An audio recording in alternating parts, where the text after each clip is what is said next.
Hello students, আমি তোমাদের Rajdeep sir এবং আজকে আমি আবার তোমাদের জন্য মিডিয়েভাল হিস্ট্রির ওপর বেশ কিছু ইম্পর্টেন্ট প্রশ্ন নিয়ে চলে এসেছি।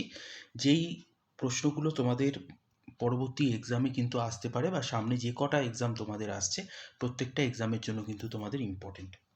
আজকে ক্লাস শুরু করবার আগে প্রথমেই তোমাদেরকে বলবো যে আমাদের বিগত ভিডিওগুলোতে তোমরা অনেক আমাদেরকে সাপোর্ট করেছো বা মানে অনেক কমেন্ট করেছো এবং তোমাদের সাপোর্ট দিয়েছো। এটাই আমাদের দরকার ছিল এবং তোমরা সাবস্ক্রাইবও করছো আমাদের চ্যানেলটা। তবে আরও একটু বেশি করে তোমাদেরকে আমাদের চ্যানেলটা সাবস্ক্রাইব করতে হবে। দেখো, তোমাদের দ্বারাই কিন্তু মানে তোমাদের ওপর নির্ভরই করছে আমাদের চ্যানেলটা কতটা গ্রোথ করবে।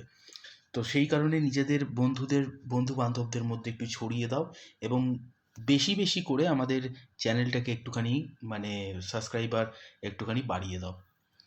তো এটা পুরোপুরি তোমাদের জন্য, এটা তোমাদেরই চ্যানেল, তোমাদের জন্যই ক্লাস আসে। তো তোমাদেরকে কিন্তু এইটুখানি একটু করে দিতে হবে, এটাই হচ্ছে আমাদের আবেদন। এবং আবারও বলবো, তোমাদের যে সাপোর্ট, আমরা সকলেই তার জন্য প্রচণ্ড পরিমাণে তোমাদের কাছে কৃতজ্ঞ।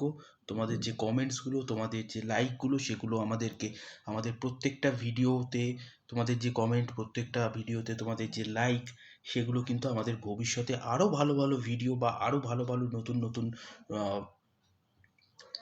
কাজ করতে কিন্তু অনেকটা আমাদেরকে মানসিকভাবে আমাদেরকে অনেকটা জোর দেয়। তো এটা কন্টিনিউ রেখো, ভালো ভালো কমেন্ট করো এবং অবশ্যই আমাদের ভিডিওগুলো লাইক করো এবং নিজেদের বন্ধু বান্ধবদের সাথে ছড়িয়ে দিও, নিজেদের বন্ধু বান্ধবদের মধ্যে ছড়িয়ে নিও। আর আরেকটা যেটা, সেটা হচ্ছে যে তোমাদের মধ্যে অনেকেই জিজ্ঞাসা করেছিলে, আমাদের নাম্বারও তোমরা চেয়েছিলে কমেন্টে। দু একজনকে নাম্বার দেওয়া সম্ভব হয়েছিল, কিন্তু প্রত্যেককে তো নাম্বার দেওয়া সম্ভব নয়। তো এই কারণে আমি বলে দিচ্ছি নাম্বারটা। আমাদের টোটাল দুটো নাম্বার আছে। একটা হচ্ছে 8813005030, 8813005030। এই নাম্বারটায় তোমরা শুধুমাত্র হোয়াটসঅ্যাপ করবে। তোমাদের যাবতীয় যা কোয়ারিজ আছে সেই কোয়ারিজগুলো কিন্তু তোমরা এখান থেকে কিন্তু মানে তোমাদের ডাউটগুলো কিন্তু তোমরা ক্লিয়ার করে নিতে পারবে বা তোমাদের কোয়ারিজগুলো কিন্তু তোমরা ক্লিয়ার করে নিতে পারবে। এছাড়াও আমাদের আরেকটা নাম্বার 9831394273, 9831394273। এই নাম্বারেও তোমরা আমাদের সাথে যোগাযোগ করতে পারো এবং এই নাম্বারে তোমরা আমাদেরকে ফোনও করতে পারো, কিন্তু ফোন করবার আগে অবশ্যই কিন্তু একটা হোয়াটসঅ্যাপ করে নিও, কারণ সব সময় কিন্তু আমরা ফোন তুলতে পারি না। তো একটা হোয়াটসঅ্যাপ করে এই নাম্বারটায় ফোন করো। আর 8813005030, এই নাম্বারটায় কিন্তু কল করো না।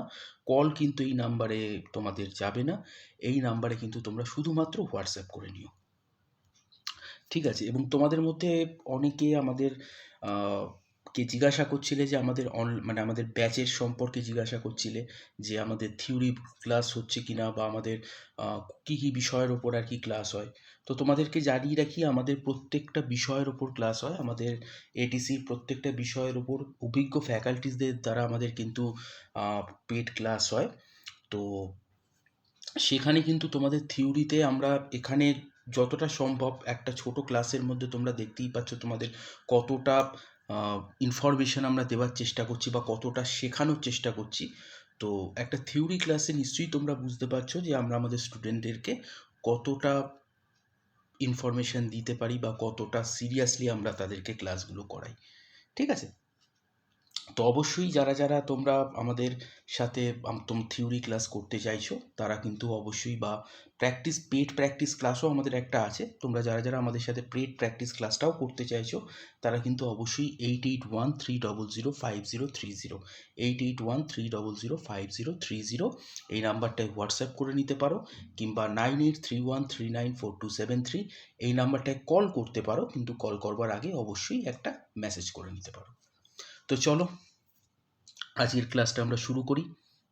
তো দেখো, আমাদের আজকে প্রথম যে প্রশ্নটি আছে, ইম্পর্টেন্ট প্রশ্ন, এবং তোমাদের মধ্যে হয়তো অনেকের কাছেই প্রশ্নটা কিন্তু নতুন।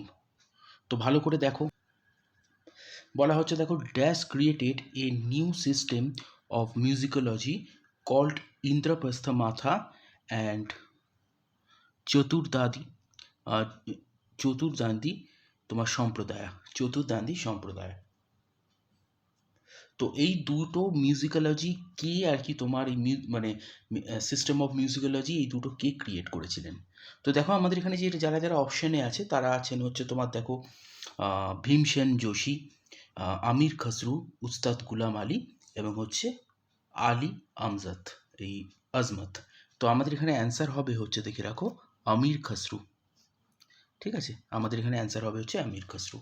তো এখানে আমি একটু তোমাদের কিছু ইনফরমেশন দিয়ে রাখি যে দেখো আমির খসরু, তোমরা এক্ষুনি জানলে যে আমির খসরু কিন্তু তোমার হচ্ছে যে মানে নিউ সিস্টেম অফ মিউজিকোলজি, যেগুলোকে আর কি তোমার হচ্ছে যে ইন্দ্রপ্রস্থ মাথা এবং চতুর্দান্দি সম্প্রদায়া এইটা আর কি বলা হয়। ঠিক আছে, আর চতুর্দান্দি সম্প্রদায়া, তো এটা আর কি বলা হয়। এই নতুন মিউজিকোলজি সিস্টেমটা কিন্তু উনি কিন্তু প্রচলন করেছিলেন। এছাড়াও তোমাদের যেটা মাথায় রাখতে হবে সেটা কিন্তু ওনাকে ফাদার অফ কাওয়ালি, ঠিক আছে, ফাদার অফ কাওয়ালি বলা হয়।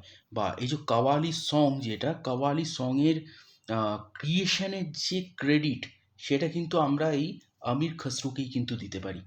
এবারে দেখো আমির খসরু 1262 খ্রিস্টাব্দ থেকে মাত্র 9 বছর বয়স থেকে উনি কিন্তু তোমার হচ্ছে যে পোয়েট্রি কিন্তু কম্পোজ করা কিন্তু শুরু করে দিয়েছিলেন। ঠিক আছে, এবং এছাড়াও আরেকটা জিনিস মাথায় রাখবে যে উনি কিন্তু তোমার হচ্ছে নিজামউদ্দিন আউলিয়া, এই প্রশ্নটা তোমাদের বারবার আসে এখন যে তথ্যটা দিচ্ছি, উনি কিন্তু নিজামউদ্দিন আউলিয়ার একজন ডিসাইপল বা একজন শিষ্য কিন্তু উনি কিন্তু ছিলেন। এটা একটু মাথায় মাথায় রাখবে। এছাড়াও আমাদের যে আচ্ছা, এছাড়াও আমাদের যে অপশানগুলো, অন্যান্য অপশানগুলো আছে তাদের সম্পর্কেও একটু বলে নিই আমি। যেমন হচ্ছে দেখো পণ্ডিত ভীমসেন গুরুরাজ যোশী, এনার পুরো নাম। প্রথম অপশানে দেখো ভীমসেন যোশী।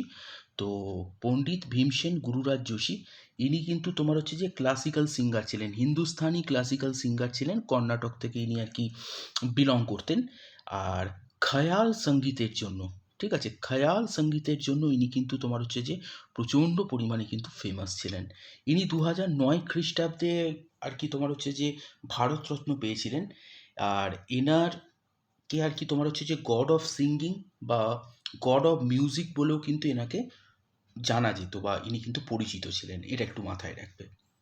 এছাড়াও উস্তাদ গুলাম আলী, এনার ব্যাপারে তোমরা সকলেই জানো, ইনি একজন পাকিস্তানি তোমার গজল সিঙ্গার আর কি। হ্যাঁ, অনেক জনপ্রিয় গজল ইনি কিন্তু গেয়েছিলেন যে জীবনে। এছাড়াও হচ্ছে আলী আজমত। আলী আজমত হচ্ছে একজন পাকিস্তানি সং রাইটার, মিউজিশিয়ান এবং একজন অ্যাক্টর। ঠিক আছে, তো এটা একটুখানি মাথায় রাখবে। আচ্ছা, আমির খসরু থেকে তোমাদের পরবর্তী প্রশ্নগুলোতে আরও কিছু তথ্য দেব। চলো তার পরবর্তী প্রশ্নতে আমরা আসি। দেখো তার পরবর্তী প্রশ্নতে আমাদেরকে যেটা বলা হচ্ছে যে Siri the second city of Delhi was build by, ঠিক আছে। তো সিরি যেটা আর কি তোমার হচ্ছে যে দিল্লির সেকেন্ড সিটি ছিল, সেটা আর কি তোমার হচ্ছে যে কে তৈরি করেছিলেন? তো দেখো এটার অ্যান্সার হবে হচ্ছে আলাউদ্দিন খিলজি। আলাউদ্দিন খিলজি কি তোমার হচ্ছে যে তৈরি করেছিলেন, তার মধ্যে থেকে তোমাদের যে যে জিনিসগুলো আসে সেগুলোর ব্যাপারে আমি একটু পরে বলছি। তার আগে একটুখানি সিরিজ সম্পর্কে বলে নিই। সিরি এটাকে উনি আর কি তোমার হচ্ছে যে ফাউন্ডেশন এবং এটাকে নিজের ক্যাপিটাল, সিরিকে নিজের ক্যাপিটাল হিসাবে উনি আর কি তৈরি করেন হচ্ছে 1303 খ্রিস্টাব্দে। কত খ্রিস্টাব্দে? না 1303 খ্রিস্টাব্দে। 1303 খ্রিস্টাব্দে উনি আর কি সিরিকে তৈরি করেন এবং সিরিকে নিজের ক্যাপিটাল হিসাবে কিন্তু গ্রহণ করেন, এবং এর পেছনে কারণ ছিল, সেটাও আমি পরের প্রশ্নগুলোতে আলোচনা করব। এবারে আলাউদ্দিন খিলজি ছিলেন হচ্ছে খিলজি ডাইনেস্টির সেকেন্ড রুলার, এবং ইনি প্রায় 20 বছর রাজত্ব করেছিলেন। 1296 খ্রিস্টাব্দ থেকে 1316 খ্রিস্টাব্দ পর্যন্ত ইনি রাজত্ব করেছিলেন। এবং তোমাদের আগের আগের ক্লাসগুলোতে আমি বলে দিয়েছিলাম যে খিলজি ডাইনেস্টি ছিল দিল্লি সুলতানের সব থেকে লোয়েস্ট, মানে সব থেকে আর কি তোমার হচ্ছে যে শর্টেস্ট পিরিয়ডে কিন্তু এরা রাজত্ব করেছিল, এবং সব থেকে লংগেস্ট পিরিয়ড আর কি তোমার হচ্ছে যে রাজত্ব করেছিল কোন ডাইনেস্টি? না তুগলক ডাইনেস্টি। আর খিলজি ডাইনেস্টি কিন্তু সব থেকে দিল্লি সুলতানেটে সব থেকে কম সময় ধরে এরা কিন্তু রাজত্ব করেছিল, 1290 থেকে 1220 খ্রিস্টাব্দ পর্যন্ত। অর্থাৎ 1316 খ্রিস্টাব্দে যখন আর কি তোমার আলাউদ্দিন খিলজির মৃত্যু হচ্ছে, 1320-র মধ্যে কিন্তু এই ডাইনেস্টি শেষ হয়ে যাচ্ছে বা এই ডাইনেস্টি কিন্তু এ হয়ে যাচ্ছে। এবারে আলাউদ্দিন খিলজির তোমার হচ্ছে যে তৈরি বিভিন্ন ইম্পর্টেন্ট যে তোমার মনুমেন্টসগুলো সেগুলো সম্পর্কে একটুখানি জেনে রেখে দাও। যেমন হচ্ছে তোমার সিরি ফোর্ট, ঠিক আছে? এই সিরি মানে সিরি সিটি, এটাকে আর কি তোমার আমরা সিরি ফোর্ট নামেও চিনবো, সিরি ফোর্ট। তারপর হচ্ছে তোমার হওয়াস খাস, তারপর হচ্ছে তোমার আলাই দরওয়াজা। সমস্ত কিছু ভুলে গেলেও তোমরা যদি মাথায় না রাখতে পারো এই সিরিটা, মানে সিরিটা অবশ্যই তোমাদের মাথায় রাখতে হবে, আলাউদ্দিন খিলজির তৈরি সিরি। এছাড়াও কিন্তু তোমাদের আরেকটা যেটা মাথায় রাখতে হবে আলাউদ্দিন খিলজির মনুমেন্টের মধ্যে, সেটা হচ্ছে আলাই দরওয়াজা। এই আলাই দরওয়াজা ছিল হচ্ছে তোমার কুতুব মিনারের, বলতে পারো হচ্ছে তোমার গেটওয়ে, ঠিক আছে? কুতুব মিনারের আর কি গেটওয়ে ছিল এই আলাই দরওয়াজা, এটা একটু মাথায় রাখবে। এছাড়াও জামাতখানা মসজিদ কিন্তু উনি কিন্তু তোমার হচ্ছে যে তৈরি করেছিলেন, এটা একটু মাথায় রাখবে। আরেকটা জিনিস জেনে রেখে দাও আলাউদ্দিন খিলজি সম্পর্কে, সেটা হচ্ছে উনি কিন্তু ওনার টাইটেল ছিল হচ্ছে তোমার সিকান্দারি সানি বা সেকেন্ড আলেকজান্ডার ওনাকে বলা হতো। তো এই তথ্যগুলো একটুখানি মাথায় রেখে দাও। এই তথ্যগুলো কিন্তু তোমাদের এক্সামের জন্য কিন্তু খুব ইম্পর্টেন্ট এবং তোমাদের এক্সামে এসেও গেছে। চলো লিখে নিও প্রশ্নগুলো, এই তথ্যগুলো। আচ্ছা, দেখো তার পরবর্তী প্রশ্নতে আমাদের যেটা বলা হচ্ছে সেটা হচ্ছে যে দেখো, dash was the first Muslim ruler whose empire covered almost the whole of India up to its extreme south. তো কোন, মানে কোন ফার্স্ট মুসলিম রুলারের সময় অলমোস্ট ইন্ডিয়া, ঠিক আছে, অলমোস্ট ইন্ডিয়া এক্সট্রিম সাউথ পর্যন্ত, অলমোস্ট ইন্ডিয়া আর কি তোমার হচ্ছে যে তার সাম্রাজ্যভুক্ত হয়ে গেছিল? তাহলে সেই হিসাবে আমাদের অ্যান্সার হবে হচ্ছে আলাউদ্দিন খিলজি। দেখো আলাউদ্দিন খিলজির আগে যিনি ছিলেন জালাল উদ্দিন খিলজি। তো এই জালাল উদ্দিন খিলজি সময় থেকেই আমরা দেখতে পাই কিন্তু তোমার হচ্ছে যে সাউথ ইন্ডিয়াতে এক্সপিডিশন বা সাউথ ইন্ডিয়াতে কিন্তু তোমার হচ্ছে যে আক্রমণ শুরু করেন, এবং প্রথম আক্রমণ হয় হচ্ছে তোমার দেবগিরিতে। তারপরে আমরা দেখি যে আলাউদ্দিন খিলজির সময় প্রায় 1307 থেকে 1311 খ্রিস্টাব্দ, এই সময়ের মধ্যে আলাউদ্দিন খিলজির যিনি একদম সব থেকে মানে ট্রাস্টেড আর কি কমান্ডার ছিলেন, যার নাম ছিল হচ্ছে তোমার মালিক কাফুর। তো এই মালিক কাফুর কিন্তু তোমার হচ্ছে যে এই সময় কিন্তু তোমার হচ্ছে সাউথ আক্রমণ করেন, এবং সাউথের একটা বিস্তীর্ণ অঞ্চল কিন্তু এই সময় দিল্লির সাম্রাজ্যভুক্ত বা খলজিদের কিন্তু সাম্রাজ্যভুক্ত হয়েছিল, এটা একটুখানি মাথায় রাখবে। আচ্ছা, দেখো আলাউদ্দিন খিলজি কিন্তু তোমার হচ্ছে যে মানে অলমোস্ট ইন্ডিয়া তো কভার করেছিল এক্সট্রিম সাউথ পর্যন্ত প্রায়, এবং এছাড়াও উনি অনেক ইম্পর্টেন্ট যুদ্ধ লড়েছিলেন, ঠিক আছে? যার মধ্যে তোমার হচ্ছে যে গুজরাট, রণথম্বর, চিতোর, মালওয়া, ডেকানে বলতে রত্নাগিরি, এই যুদ্ধগুলো কিন্তু ওনার জন্য ইম্পর্টেন্ট ছিল, এবং এই অঞ্চলগুলো যে উনি নিজের সাম্রাজ্যভুক্ত করেছিলেন, এটা কিন্তু ঐতিহাসিক দিক দিয়ে কিন্তু প্রচণ্ড পরিমাণে গুরুত্বপূর্ণ ছিল। কারণ এই অঞ্চলগুলো কিন্তু সেই সময় খুব ইম্পর্টেন্ট ছিল, সেই সময়কার আর কি মানে সেই সময়ের আর কি প্রেক্ষিতে এই অঞ্চলগুলো মানে খুব শক্তিশালী ছিল এবং খুব ইম্পর্টেন্ট ছিল এগুলো।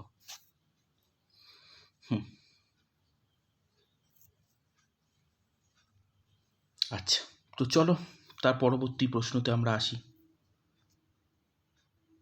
এই তথ্যগুলো একটু লিখে নিও, বিশেষ করে কোন কোন অঞ্চলগুলো, গুজরাট, রণথম্বর, চিতোর, মালওয়া, ডেকান, এগুলো একটু, ডেকানের মধ্যেই মেইন যেটা ইম্পর্টেন্ট রত্নাগিরি, ওটা খুব ইম্পর্টেন্ট, বা এটা একটু মাথায় রাখবে। তারপরে দেখো তো, who among the following was one of the governor during the reign of Alauddin Khilji. Alauddin খিলজির সময় একজন গভর্নরের নাম আর কি আমাদেরকে জানতে চাইছে। তো তিনি ছিলেন হচ্ছে, দেখে রাখো, গিয়াসউদ্দিন তুগলক। তো গিয়াসউদ্দিন তুগলক ইনি কিন্তু তোমার হচ্ছে যে পরবর্তীকালে তুগলক ডাইনেস্টির কিন্তু ফাউন্ডার হবেন, ঠিক আছে? তুগলক ডাইনেস্টির ফাউন্ডারও কিন্তু ইনি ছিলেন।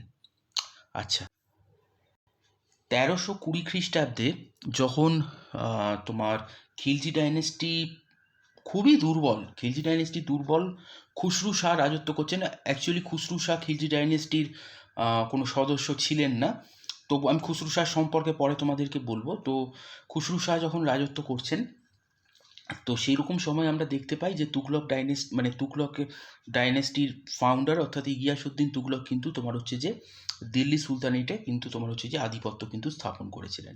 ঠিক আছে, তো ইনি ছিলেন হচ্ছে প্রথম রুলার যিনি কিন্তু তোমার হচ্ছে যে যার নামের পাশে কিন্তু গাজী কথাটা কিন্তু তোমার হচ্ছে যে ইউজ হতো, বা যিনি নামের পাশে কিন্তু গাজী কথাটা কিন্তু ইউজ করতেন। আর এই জায়গাগুলো একটু মাথায় রাখবে। এবং আমরা দেখতে পাই যে ইনি 1320 খ্রিস্টাব্দে এই তোমার তুঘলক ডাইনেস্টি আর কি ফাউন্ড করছেন, এবং 1325 খ্রিস্টাব্দে ইনি কিন্তু মৃত্যুবরণ করছেন। ঠিক আছে, তার পরবর্তীকালে সিংহাসনে বসছেন হচ্ছে তুঘলক ডাইনেস্টির তোমার মোহাম্মদ বিন তুঘলক। আর এই তুঘলক ডাইনেস্টি ছিল হচ্ছে দিল্লি সুলতানেটের সব থেকে বেশি মানে লংগেস্ট পিরিয়ড অফ রুলিং ছিল এদের। ঠিক আছে, এই তুঘলক ডাইনেস্টি প্রায় এরা 92 থেকে 94 বছরের মতো এরা কিন্তু রাজত্ব করেছিলেন। 1320 থেকে 1412 মতান্তরে 1414 খ্রিস্টাব্দ পর্যন্ত, এটা একটু মাথায় রাখবে। ঠিক আছে,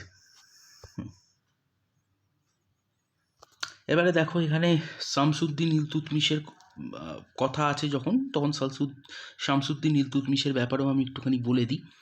শামসুদ্দিন ইলতুৎমিশ ছিলেন হচ্ছে তোমার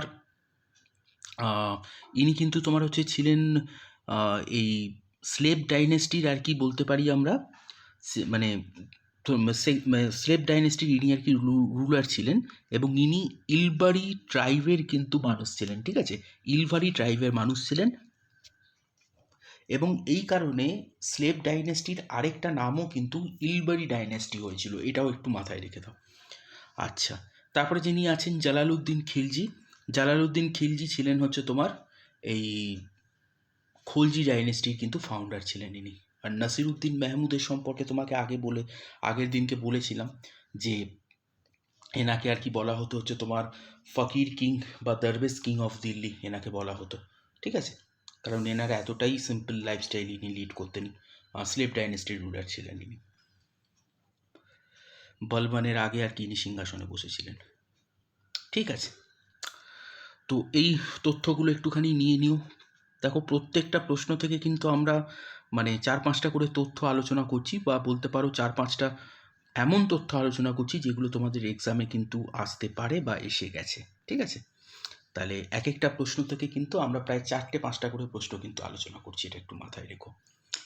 নেক্সট প্রশ্নটা শুরু করবার আগে তোমাদেরকে আমি আরেকবার একটুখানি মনে করিয়ে দিতে চাই, তোমাদের মধ্যে যারা যারা আমাদের প্র্যাকটিস ব্যাচ বা আমাদের পেড প্র্যাকটিস ব্যাচ এবং পেড থিওরি ব্যাচে যারা যারা তোমরা জয়েন করতে চাও, তারা কিন্তু অবশ্যই 8813005030 8813005030 এই নাম্বারটায় হোয়াটসঅ্যাপ করে নিতে পারো, কিংবা 9831394273 9831394273 এই নাম্বারে কিন্তু তোমরা আমাদেরকে কলও করে নিতে পারো। আচ্ছা, চলো তার পরবর্তী প্রশ্নতে আমরা আসি।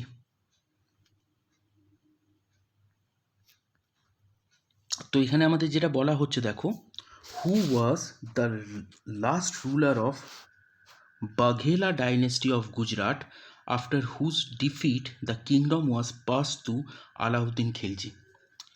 তো এই তোমার হচ্ছে যে এই বাঘেলা ডাইনেস্টি এরা আর কি তোমার হচ্ছে যে গুজরাটে রাজত্ব করত। চালুক্য ডাইনেস্টির পরবর্তী ডাইনেস্টি ছিল হচ্ছেই তোমার হচ্ছে বাঘেলা ডাইনেস্টি। চালুক্য ডাইনেস্টি এর আগে আর কি গুজরাটে রাজত্ব করতো, তো তারপরে বাঘেলা ডাইনেস্টি। তো বাঘেলা ডাইনেস্টির কোন রুলারকে উনি আর কি তোমার হচ্ছে যে পরাজিত করেন।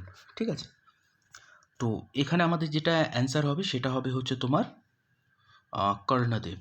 তো কর্ণদেবকে ইনি পরাজিত করেন, এবং কর্ণদেব এই ডাইনেস্টির আর কি তোমার হচ্ছে যে করণদেব ইনি আর কি এই ডাইনেস্টির শেষ রুলারও কিন্তু ছিলেন।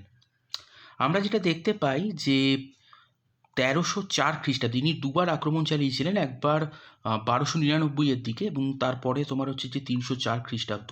তো 304-এ ইনি কিন্তু আলাউদ্দিন খিলজি কিন্তু পুরোপুরিভাবে আর কি গুজরাটকে আর কি তোমার এই বাঘেলা ডাইনেস্টির শেষ রুলার অর্থাৎ করণদেবকে আর কি পুরোপুরিভাবে পরাজিত করেন। এবং আমরা যেটা দেখতে পাই যে তোমার পুরোপুরিভাবে গুজরাটটা কিন্তু এই সময় দিল্লি সুলতানেটের একটা অংশ হয়ে যায়, বা দিল্লি সুলতানেটের কিন্তু সাম্রাজ্যভুক্ত হয়ে গেছিল এই সময়। এটা একটুখানি মাথায় রাখবে। আচ্ছা, আর আরেকটা জিনিস একটুখানি জেনে রাখবে, সেটা হচ্ছে তোমার সারদা দেবী, ঠিক আছে, করণদেবের আর কি স্ত্রী ছিলেন। তো করণদেব যখন আর কি পরাজিত হয়ে যান, তো তারপরে আমরা দেখতে পাই যে এই সারদা দেবীর সাথে কিন্তু তোমার হচ্ছে আলাউদ্দিন খিলজির বিবাহ হয়। তো এই বিবাহটাকে আমরা বলতে পারি যে প্রথম কোনো ইন্ডিয়ান হিন্দু কুইনের সাথে প্রথম কোনো মানে তোমার হচ্ছে যে মুসলিম আর কি কিংয়ের আর কি তোমার হচ্ছে বিবাহ হচ্ছে ভারতীয় হিস্ট্রিতে। তো এটা একটুখানি মাথায় রাখবে। আচ্ছা, তো এই জায়গাগুলো একটুখানি দেখে রেখো, এবং এখানে যে তথ্যগুলো দিচ্ছি সেই তথ্যগুলো অবশ্যই কিন্তু তোমরা একটু নোট ডাউন করে রেখো, খুব ইম্পর্টেন্ট কিন্তু এগুলো।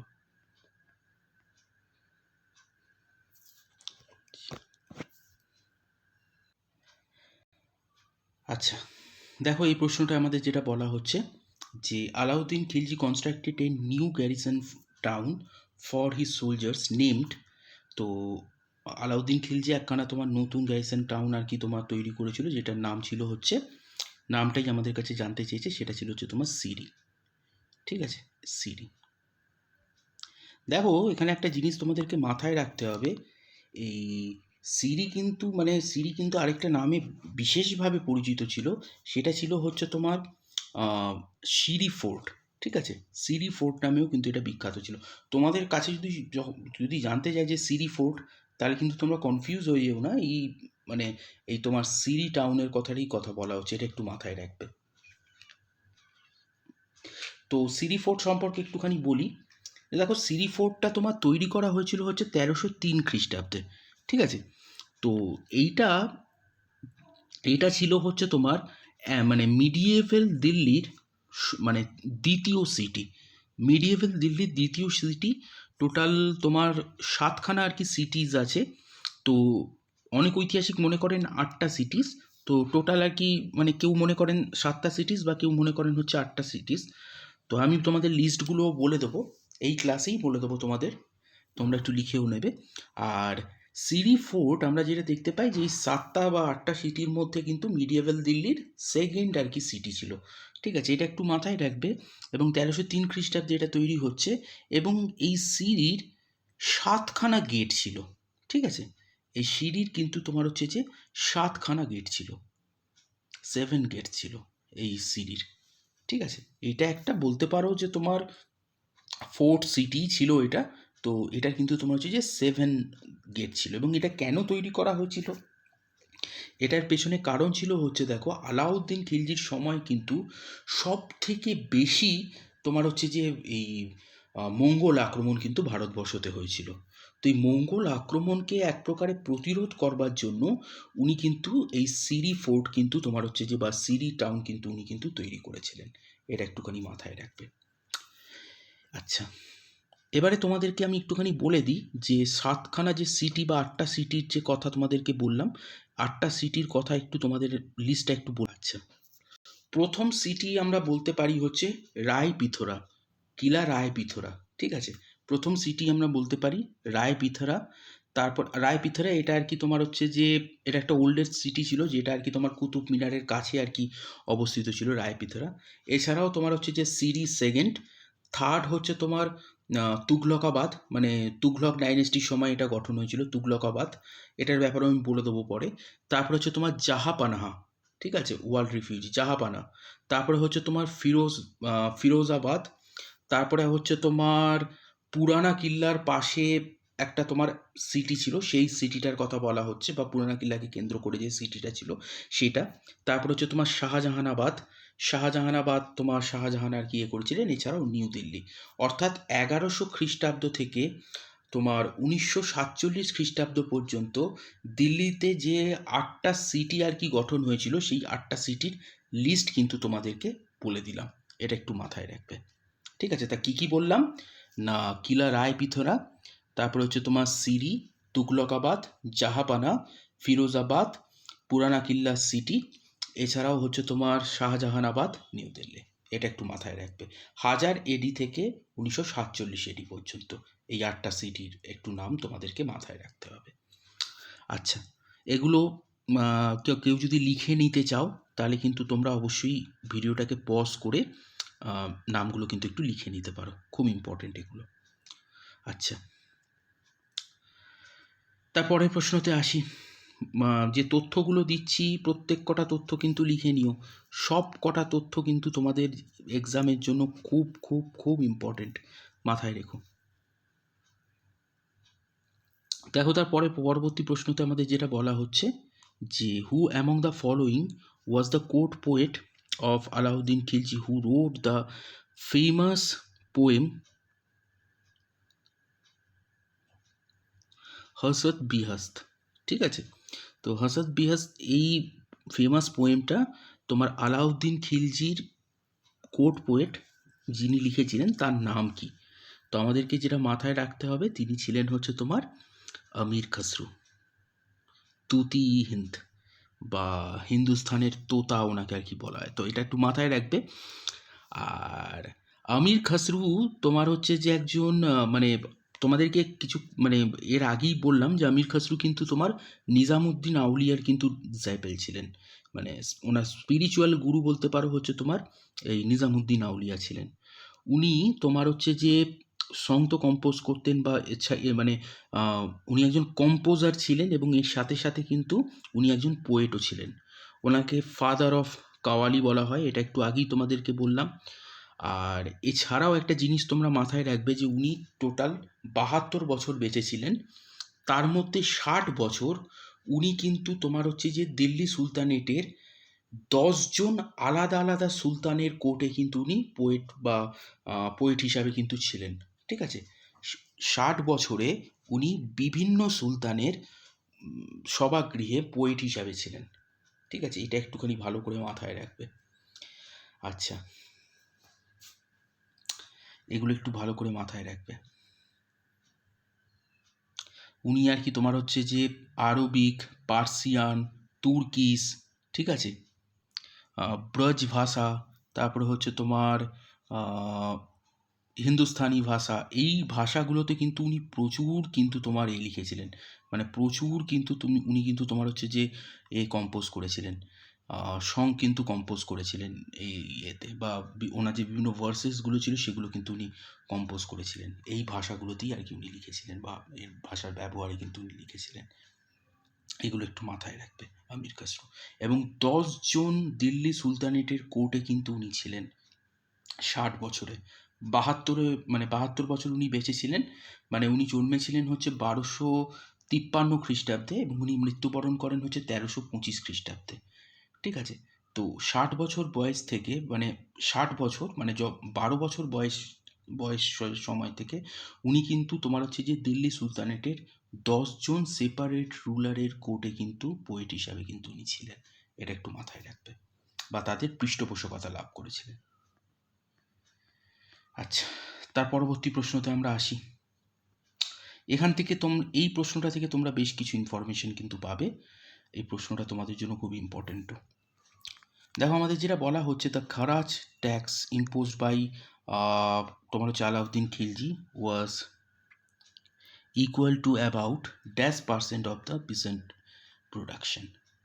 তো এখানে আমাদের যেটা অ্যান্সার হবে সেটা হবে হচ্ছে তোমার 50%, অর্থাৎ ফার্মার্সদের যে প্রোডাকশন যেটা ছিল তার হাফ আর কি তোমার হচ্ছে যে ট্যাক্স হিসাবে এই খারাজ ট্যাক্সের মাধ্যমে কিন্তু তোমার হচ্ছে যে দিয়ে দিতে হতো, এটা একটু মাথায় রাখবে।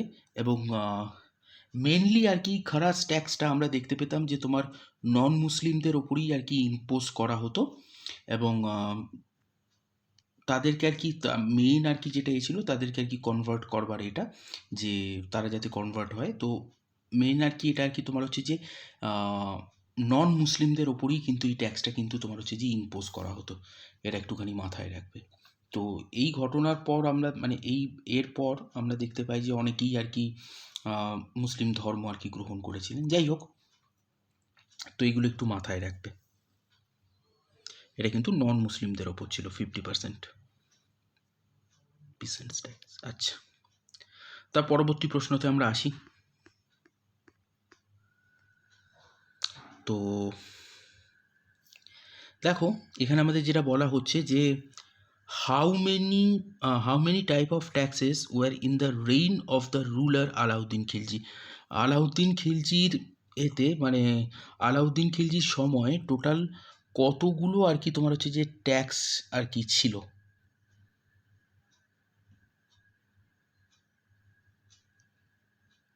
ঠিক আছে, তো এখানে আমাদের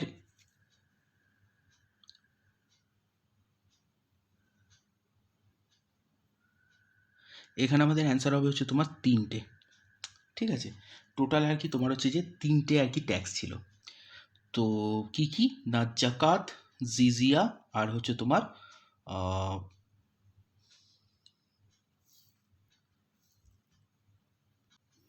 আচ্ছা, জাকাত, জিজিয়া আর হচ্ছে তোমার ঘরাই ট্যাক্স। ঠিক আছে, জাকাত, জিজিয়া আর ঘরাই ট্যাক্স, এই 3টে ট্যাক্স কিন্তু সেই সময় তোমার হচ্ছে যে ইম্পোজ মানে এই 3টে ট্যাক্স আর কি ছিল। তো এর মধ্যে তোমাদেরকে বলে রাখি, সেটা হচ্ছে তোমার যে জাকাত যে ট্যাক্স যেটা ছিল, ঠিক আছে, এই জাকাত ট্যাক্সটা কিন্তু তোমার হচ্ছে যে এই ট্যাক্সটা আর কি তোমার হচ্ছে যে সাধারণত তোমার মুসলিমদের মানে মুসলিম সম্প্রদায়ের মানুষের জন্যই ছিল এই জাকাত। ঠিক আছে, তো এখানে যেটা বলা হচ্ছে যে ওয়েল ডু মুসলিমস যারা আছেন, যারা আর কি অর্থনৈতিকভাবে খুবই মানে সাবলীল, তো তাদের আর কি তোমার হচ্ছে যে টোটাল যে সেভিংস আছে, সেই টোটাল সেভিংসের 2.5% আর কি তোমার হচ্ছে যে পুয়োর মুসলিমদেরকে আর কি দিতে হতো জাকাত হিসাবে। তো এই ট্যাক্সটাকেই আর কি বলা হতো হচ্ছে তোমার জাকাত ট্যাক্স। এটা একটুখানি মাথায় রাখবে। আর জিজিয়া তো জানো যে জিজিয়া তোমার হচ্ছে যে মানে এটা একটা ট্যাক্স ছিল যেটা আর কি তোমার শুধুমাত্র নন মুসলিমদের ওপরই আর কি ইম্পোজ আর কি হতো এটা। আর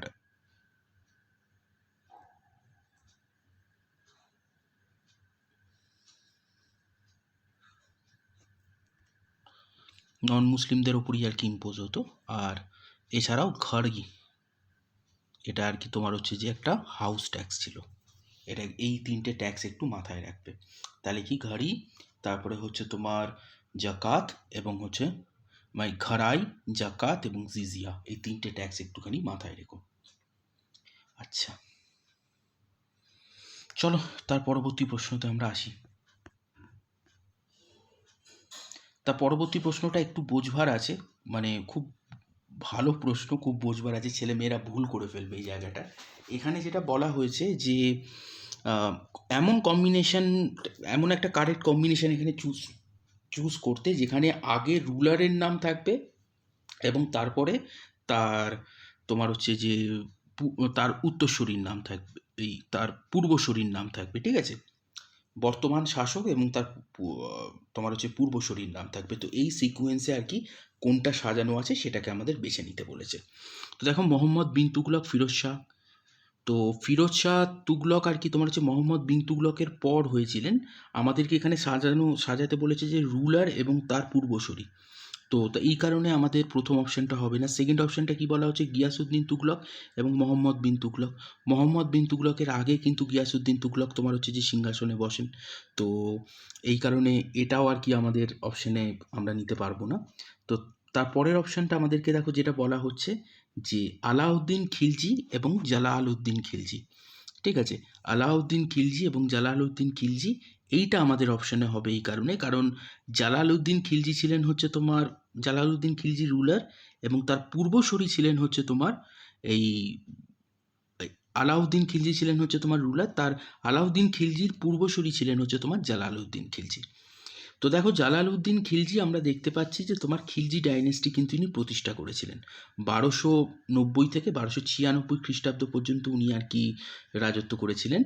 এবং এই আলাউদ্দিন খিলজি, এই জালালউদ্দিন খিলজির কিন্তু তোমার হচ্ছে যে সন ইন ল এবং নেফিউ ছিলেন। ঠিক আছে, এইটা একটু মাথায় রাখবে। আলাউদ্দিন খিলজি আর কি এই আলাউদ্দিন খিলজি আমরা দেখতে পাই পরবর্তীকালে জালালউদ্দিন খিলজিকে আর কি হত্যা করেন, এবং তারপরে উনি কিন্তু 1296 খ্রিস্টাব্দে সিংহাসনে বসেন। ঠিক আছে, এর পেছনে অনেকগুলো কারণ আছে। পরবর্তী পর্যায়ের যে প্রশ্নগুলো বা পরবর্তী ক্লাসে আমরা যে প্রশ্নগুলো আলোচনা করব সেখানে আমরা আলোচনা করব যে জালালউদ্দিন খিলজিকে তোমার হচ্ছে যে আলাউদ্দিন খিলজি মানে আলাউদ্দিন খিলজি জালালউদ্দিন খিলজিকে হত্যা করার পেছনে কারণগুলো কী কী ছিল, তো সেগুলো আমরা আলোচনা করব। আচ্ছা, তো চলো তার পরবর্তী প্রশ্নতে আমরা আসি।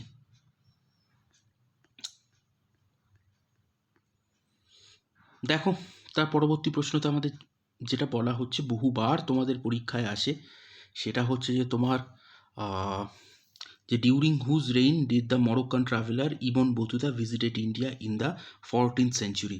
তো 14th সেঞ্চুরিতে ইবন বতুতা একজন মরক্কান ট্রাভেলার ছিলেন, আফ্রিকান ট্রাভেলার। ইনি আর কি তোমার কার সময় আর কি ভারতবর্ষতে এসেছিলেন 14 সেঞ্চুরিতে। তো এখানে আমাদের যেটা অ্যান্সার হবে, এখানে আমাদের অ্যান্সার হবে হচ্ছে তোমার এখানে আমাদের অ্যান্সার হবে হচ্ছে তোমার মোহাম্মদ বিন তুগলক। ঠিক আছে, তো মোহাম্মদ বিন তুগলকের সময়ে আমরা দেখতে পাচ্ছি উনি কিন্তু ভারতবর্ষতে এসেছিলেন। ঠিক আছে, এবং আরেকটা জিনিস জেনে রাখো, ইনি একজন মরক্কান ট্রাভেলার ছিলেন। এছাড়া উনি রিহেলা বই, ওনার লেখা বইটার নাম, যে এই বইটা উনি লিখেছিলেন, এবং রিহেলাতে আমরা দেখতে পাচ্ছি যে উনি ওনার ট্রাভেলসের যে এক্সপিরিয়েন্স সেগুলো কিন্তু উনি লিপিবদ্ধ করে গেছেন। এবং রিহেলার অ্যাকচুয়ালি তোমার হচ্ছে যে 2 লাইন মানে খুব বড় একটা নাম আছে, তোমরা খালি এই কিতাবুল মানে এই রিহেলা নামটা খালি মাথায় রাখবে, রেহেলা। ঠিক আছে, আর আরেকটা জিনিস যেটা মাথায় রাখবে সেটা হচ্ছে মোহাম্মদ বিন তুগলকের সময় ইনি তোমার ইন্ডিয়াতে এসেছিলেন বা ভারতবর্ষতে এসেছিলেন, এবং মোহাম্মদ বিন তুগলক এনাকে কিন্তু চায়নাতে ওনার দূত হিসাবে কিন্তু পাঠিয়েছিলেন। চায়নাতে ওনার দূত হিসাবে কিন্তু এই মোহাম্মদ বিন তুগলককে পাঠিয়েছিলেন। তো এই তথ্যগুলো একটুখানি মাথায় রেখো। আচ্ছা,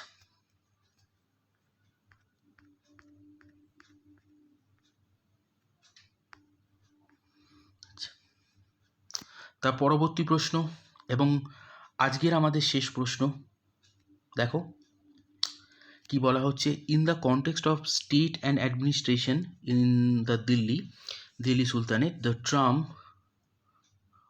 মুক্তি মিন্স।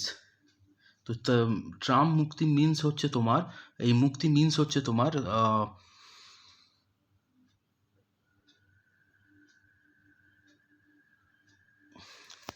Option B. ঠিক আছে, the holder of a land assignment called iqta. ঠিক আছে, holder of land assignment called iqta. তো এটা আমরা বলতে পারি যে muqtis were the commander of military and the administrative block known as iqta. ঠিক আছে, তো ও মানে মুক্তিজরা আর কি তোমার ছিলেন হচ্ছে তোমার মিলিটারি কমান্ডার, এবং এনাদের যে অ্যাডমিনিস্ট্রেটিভ যে ব্লকগুলো যেগুলো ছিল সেগুলোকে আমরা ইকতা বলতে পারি। ঠিক আছে, তো এই জায়গাটা একটুখানি মাথায় রাখবে, এবং তোমরা সকলেই জানো যে ইকতা সিস্টেমটা কিন্তু প্রচলন করেছিলেন শামসুদ্দিন ইলতুৎমিশ। ঠিক আছে, শামসুদ্দিন ইলতুৎমিশ। তো এটা একটুখানি মাথায় রেখো, the holder of land assignment called iqtas. এবং তোমার মুক্তিজরা হতেন হচ্ছে তোমার কমান্ডার্স অফ মিলিটারি, যারা কিন্তু তোমার যাদের আর কি অ্যাডমিনিস্ট্রেটিভ ব্লক নোন অ্যাজ ইকতা। এটা একটু মাথায় রাখবে। তো আর ইকতা সিস্টেম চালু করেছিলেন শামসুদ্দিন ইলতুৎমিশ। তো দেখো, এই প্রশ্নগুলো বা যে তথ্যগুলো তোমাদেরকেই আজকের প্রশ্ন থেকে আমি দিতে পারলাম, সেই প্রশ্নগুলো এবং এই তথ্যগুলো একটু ভালো করে মাথায় রেখো। পারলে তোমরা একটুখানি লিখে রেখে দিও। এগুলো কিন্তু তোমাদের যে কোনো এক্সামের জন্য কিন্তু খুব খুব খুব ইম্পর্টেন্ট হতে চলেছে। তাই সকলে কিন্তু একটু লিখে রেখে দিও। যে তথ্যগুলো আমি দিলাম সেই তথ্যগুলো তোমরা মানে পরবর্তীকালে তোমরা তো আরও অনেক প্রশ্ন প্র্যাকটিস করবে, বা 10 ইয়ার্স প্রশ্ন বা প্রিভিয়াস ইয়ার প্রশ্নগুলো তো তোমরা প্র্যাকটিস করবে।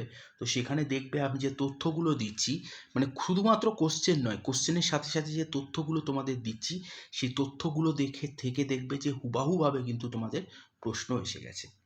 তাই নিশ্চিন্তভাবে এই জায়গাগুলো একটু ফলো করো, এগুলো একটু লিখে নাও। এগুলো কিন্তু তোমাদের প্রত্যেকটা এক্সামের জন্য কিন্তু খুব খুব খুব ইম্পর্টেন্ট এবং খুব কাজে লাগবে তোমাদের, বা খুব উপকার পাবে এখান থেকে। আর আমাদের অন্যান্য যে ভিডিওগুলো, সেই ভিডিওগুলোও কিন্তু অবশ্যই দেখো, মানে এবং তোমরা খুব ভালোবাসাও দিচ্ছ আমাদের সমস্ত ভিডিওটি। তো অন্যান্য ভিডিওগুলো একটু ভালো করে দেখো, অনেক কিছু তোমরা শিখতে পারবে ওখান থেকে, তোমাদের সামনের যে কোনো এক্সামের জন্য নির্ভর করে, ঠিক আছে? আর আবারও বলছি, যারা যারা তোমরা আমাদের আমাদের প্র্যাকটিস ব্যাচে, হ্যাঁ আমাদের পেইড প্র্যাকটিস ব্যাচে এবং আমাদের থিওরি ব্যাচে যারা যারা তোমরা জয়েন হতে চাও, তারা কিন্তু অবশ্যই আমাদের নাম্বার একটুখানি হোয়াটসঅ্যাপে একটা নাম্বার, মানে দুটো নাম্বার আমি বলছি, 8813005030, এই নাম্বারটায় তোমরা হোয়াটসঅ্যাপ করে নিতে পারো। তোমাদের কোর্স সংক্রান্ত যাবতীয় যা কোয়ারিজ আছে এখানে তোমরা জিজ্ঞাসা করতে পারো। তোমাদের সমস্ত কোয়ারিজ কিন্তু এখানে মানে সমস্ত কোয়ারিজ কিন্তু এখানে তোমাদের মানে ঠিক করে দেওয়া হবে, বা সমস্ত কোয়ারিজ কিন্তু তোমাদের ফুলফিল করে দেওয়া হবে। আর এছাড়াও তোমরা এই নাম্বারটার সাথে সাথেও, অর্থাৎ 8813005030, এই নাম্বারটার সাথে সাথেও কিন্তু তোমরা 9831394273, 9831394273, এই নাম্বারটাতেও তোমরা কিন্তু ফোন করতে পারো। কিন্তু ফোন করবার আগে অবশ্যই কিন্তু একটা মেসেজ করে নিও, ঠিক আছে? হোয়াটসঅ্যাপে একটা মেসেজ করে নিও। আর 8813005030, এই নাম্বারটায় কিন্তু তোমরা কখনোই ফোন করবে না। এই নাম্বারে কিন্তু কোনো ফোন কিন্তু নেওয়া হয় না, ঠিক আছে? তো এই নাম্বারটায় কিন্তু তোমরা সবসময় হোয়াটসঅ্যাপই করবে। তো চলো, আজকের ক্লাসটা আমরা এত দূর অবধি রাখছি। সকলে খুব ভালো থেকো, সকলে পড়াশোনার মধ্যে থেকো। যেই তথ্যগুলো দেওয়া হচ্ছে প্রত্যেক কটা তথ্য একটু নোট ডাউন করে রেখো, প্র্যাকটিস করো, এবং অন্যান্য যে ক্লাসগুলো হচ্ছে সেই ক্লাসগুলো ভালো করে দেখো। প্রত্যেকটা ক্লাসে লাইক করো, কমেন্ট করো বেশি বেশি করে, এবং নিজেদের বন্ধু বান্ধবদের সাথে ছড়িয়ে দাও। আমাদের চ্যানেলে সাবস্ক্রাইবার বাড়াও, নিজেরা সাবস্ক্রাইব করো। যারা যারা এখনও পর্যন্ত আমাদের চ্যানেল সাবস্ক্রাইব করোনি অথচ আমাদের ভিডিওগুলো দেখছো, তারা অবশ্যই আমাদের চ্যানেল সাবস্ক্রাইব করে নাও, এবং তোমাদের বন্ধু বান্ধব যাদের প্রয়োজন তারা অবশ্যই তাদেরকেও আমাদের এই চ্যানেলটা রেফার করো, বা আমাদের ভিডিওগুলো তাদের সাথেও শেয়ার করো, এবং তাদেরকে দিয়েও কিন্তু আমাদের চ্যানেলটা সাবস্ক্রাইব করিও। তো চলো, পরবর্তী ক্লাসে তোমাদের সাথে আবার দেখা হবে প্রচুর তথ্য নিয়ে, বা প্রচুর তথ্যের ঢালি সাজিয়ে আবার তোমাদের সাথে দেখা হবে। ততক্ষণের জন্য তোমাদের থেকে আমি বিদায় নিচ্ছি, তোমাদের Rajdeep sir. Signing off, Rajdeep Chatterjee.